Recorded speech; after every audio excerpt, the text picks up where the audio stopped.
A big thank you to Squarespace for sponsoring today's video. You can use the code FAISAL and get 10% off your first purchase.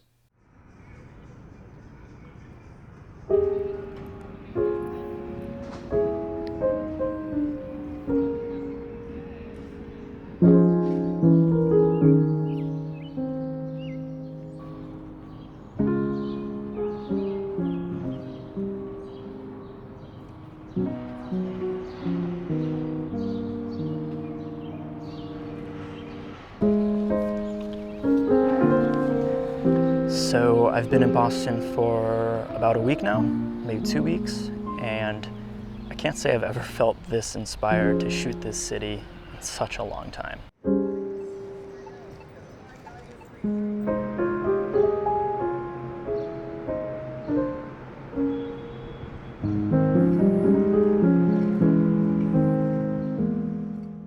I think the extended time away from shooting my hometown has definitely contributed to this feeling. Sometimes I'll feel like this whenever I come back home from a week away somewhere, but I'm just coming back from the longest trip I've ever been on.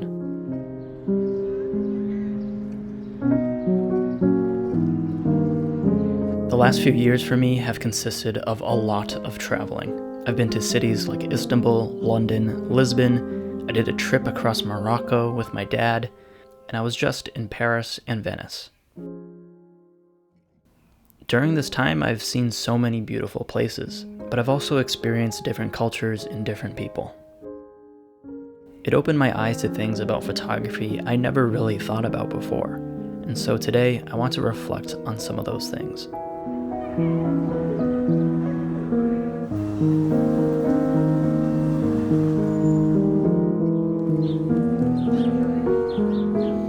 My idea of photography as art is not necessarily going to be perceived the same way as everyday people in other countries.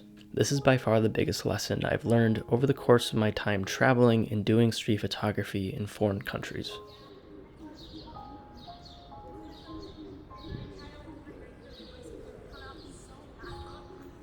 Now you could really say this about anywhere in the world, even the United States, right?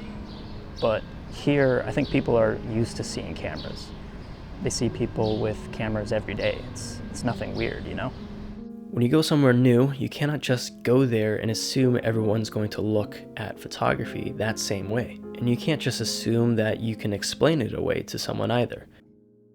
You can't assume they'll understand that you're a street photographer and that you're just taking photographs for art.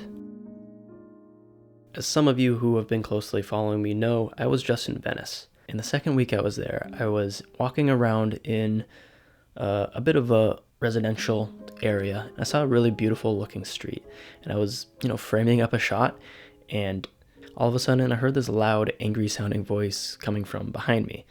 And I turn around, and there's this older woman looking at me, speaking in Italian, so I didn't know what she was saying, but she clearly looked mad. Then somewhere in her speaking Italian, I made out the word photographer. And in that moment, I instantly knew she was mad about me for being there, for, taking photos in what might be her neighborhood.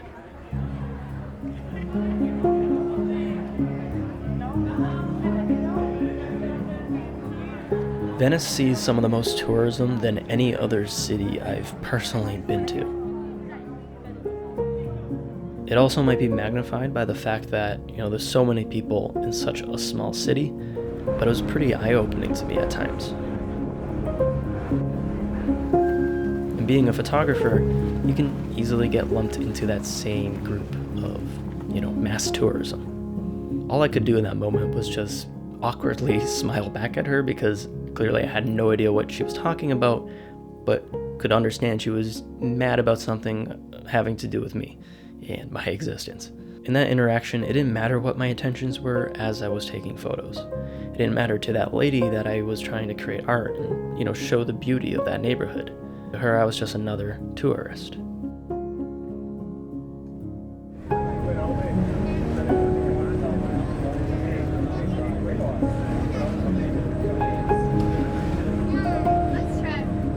And so after that, I tried to photograph the city and people there with a bit of sympathy. I won't lie, I felt a bit guilty afterwards, and I didn't want to be that tourist that was disrupting their day so that I could get a photograph for myself.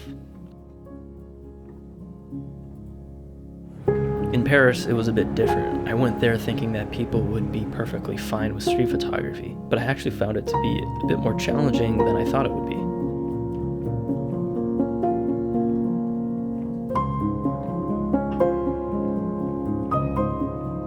I don't blatantly photograph people like I used to, where the person is the center focus of an image.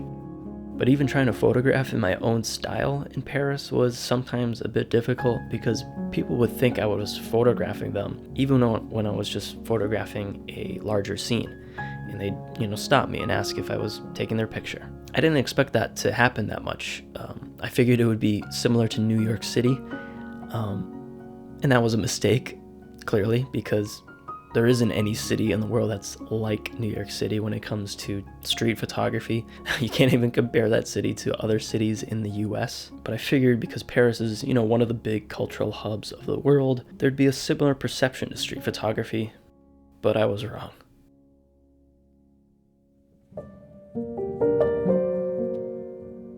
This is the biggest lesson I've learned just doing street photography abroad. And I can bring it back home with me and really apply it anywhere. Having a more open and empathetic mind to others when it comes to street photography isn't exclusive to going to other countries. I can apply this to my approach every day that I do street photography here in Boston.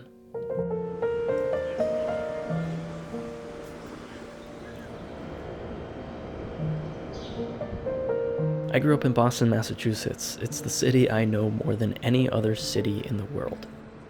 And despite my love-hate relationship with this city in terms of, photography, I credit a lot of my growth as a photographer to the fact that this has been the one place I've photographed for most of my life. I won't lie, it has been a struggle at times. When you've lived here for some time and you've photographed it for all of your life, the city gets small, real fast. You end up walking the same exact streets over and over again, expecting to find something interesting, expecting to find something new, something that's going to spark your inspiration.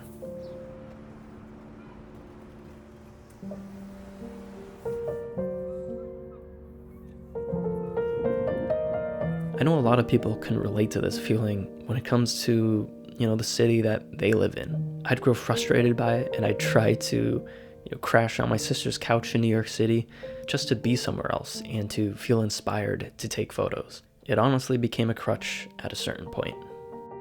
And now with all the traveling I've recently been doing, it's become even more apparent to me that the perceived creative roadblock that I viewed Boston as was actually not so much a roadblock, but a creative challenge.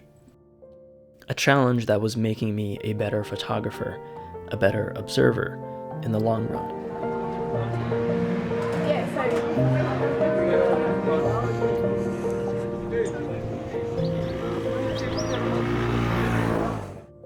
Being in a completely new place is an invigorating feeling, but as much as it sounds inspiring, it can also sometimes feel overwhelming.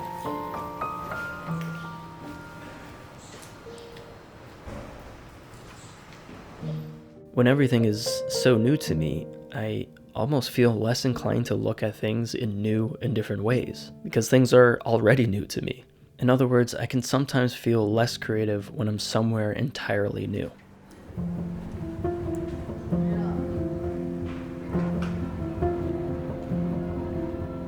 When I was in Venice, I would photograph the beautiful architecture and the unique shapes and colors of that environment.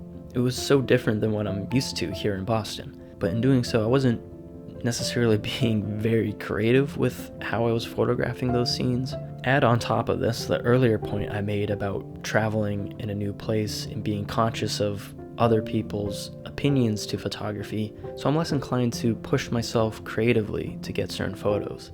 I might not hang around in a certain street corner in a neighborhood, as long as I would back home, just out of respect for the people that live there. Maybe I won't peer into a business's window because I'm trying to photograph a reflection. Since I'm consciously trying to be more respectful for the people and the place that I'm in, I'm not, pushing myself as creatively as I would back home.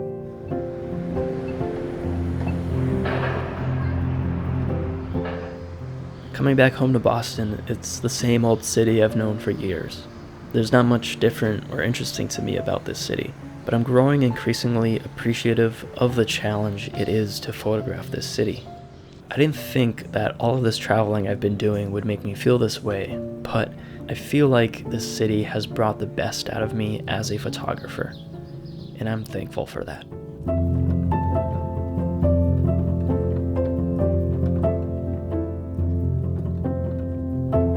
If you're interested in seeing what I packed for a month-long trip for travel in detail, posted a new blog on my website that covers all of it. Speaking of website, today's video is sponsored by Squarespace, the platform in which I've created and designed my website, as well as post blogs such as these. It's a great all-in-one platform for creators that run businesses, or if you just want a professional-looking site to show your work. My Squarespace site plays a lot of roles for me as a solo creator and photographer, but by far the biggest benefit I've gotten from my Squarespace site is the ability to run a fully digital storefront. I can create products that help others while supporting myself as a photographer, such as my latest Street Journals zine that covers my latest trips. It's really easy to get started building your own website on Squarespace through their custom templates and easy-to-use interface. So if you're interested in making your own site today, you can use the link in the description and use the code FAISAL to get 10% off your first purchase.